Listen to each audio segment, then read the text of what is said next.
let's go. Rowing was definitely dropped into my path by God. It was not on my radar at all, but I used the rowing machine in the gym. And somebody just came up to me in the gym and said, "Are you a rower?" And I said, "No. Why would you say that?" And they said, "Because you're doing very good times on that rowing machine." And so it kind of planted a seed, and I decided to go on a rowing course, a learn to row course. Little did I know that I would spend most of my week swimming because I fell in so much. Actually, I was advised by a couple of people to kind of give up. I then actually had another coach come along and say, "I can see your potential." Mark Banks was the chief coach of the British junior team, and he decided that he was going to coach me. And I was a kind of a nobody in rowing terms at that point. I grew up in a really sporty family. So myself and my brother, younger brother, we were very much encouraged to do sport. It was a big part of our life. It gave me a real purpose, actually, and I knew that I had a real passion and ability for sport. I really enjoyed that kind of competitiveness. I took up judo, so partly for self-defence, partly for sport, and I ended up in the junior GB team for judo. Well, when I joined the British team when I was 17, even when I was back 17, I did really well, and I then got interviewed for a national rowing magazine called Regatta, and I'd mentioned in that interview that I was a Christian. I didn't really think anything of it, and then this went in the national rowing magazine out to every single rower in the country that I was a Christian. And at first that was really daunting. I was actually quite a shy 17-year-old at that point. I was actually quite nervous about that, but it provided such amazing opportunities to have conversations about it and for people to ask me questions. I went to church, my family were Christians, and it wasn't until I got a bit older and started the youth group at our church and started to listen a bit more, I guess, in terms of who Jesus was and why he came and the life he lived and about how he died for us, that I realised actually that I wasn't a Christian. Actually, being a Christian is a choice. But what I didn't realise was actually that God wants a relationship with us, and that's our greatest need. It was a kind of a 15-year-old understanding that God did exist. That was almost a yes, please. Like, what does that look like? How do I do that? And recognising my need for God and my need to accept Jesus into my life.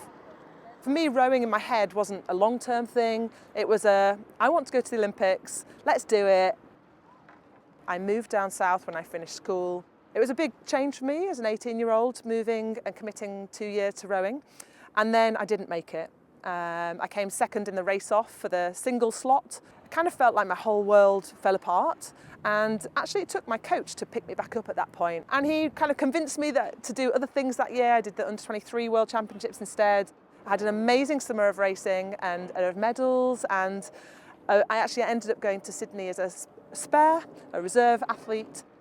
And it wasn't until I got to the end of that year that I looked back and I thought, wow, actually, God's plan is different to mine, but it's better.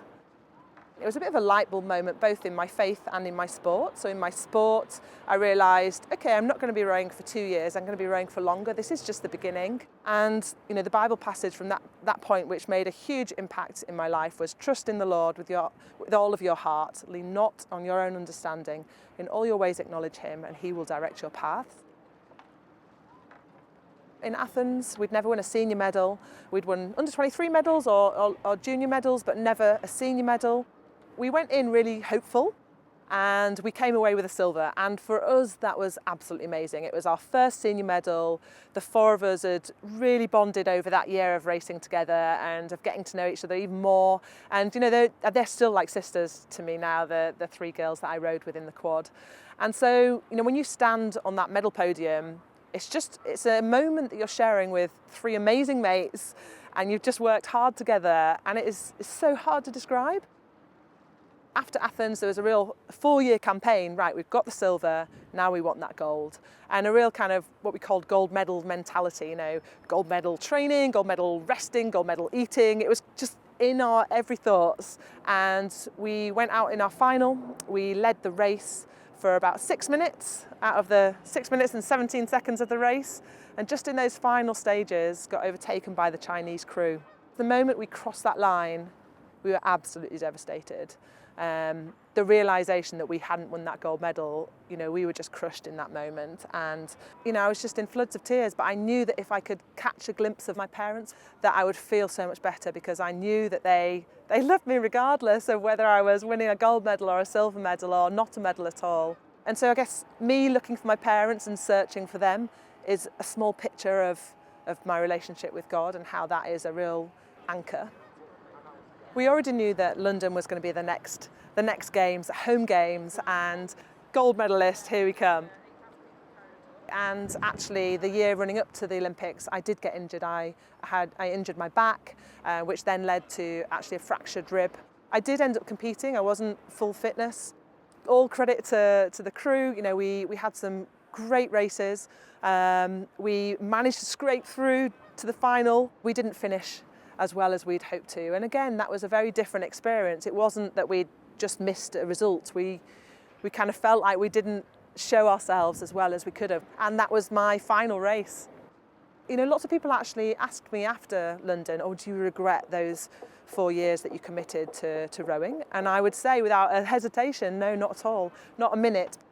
But we all know that in sport, you can go from hero to zero overnight, in an injury or in a bad result. So it doesn't make sense to put our identity or our worth or our value in that thing, in our performances. And I think that's something that God has taught me through the ups and downs, because I definitely would have put my identity and defined myself more as a rower when I first started. But then as I went through the ups and downs, I realised that actually putting my kind of worth and defining myself as that is just not a stable place to be. And actually, first and foremost, I am a Christian. And I'm a Christian now for life. And life is hopefully long. And this period of time has been rowing, but there will be something next. And the only consistent thing within all of that is God.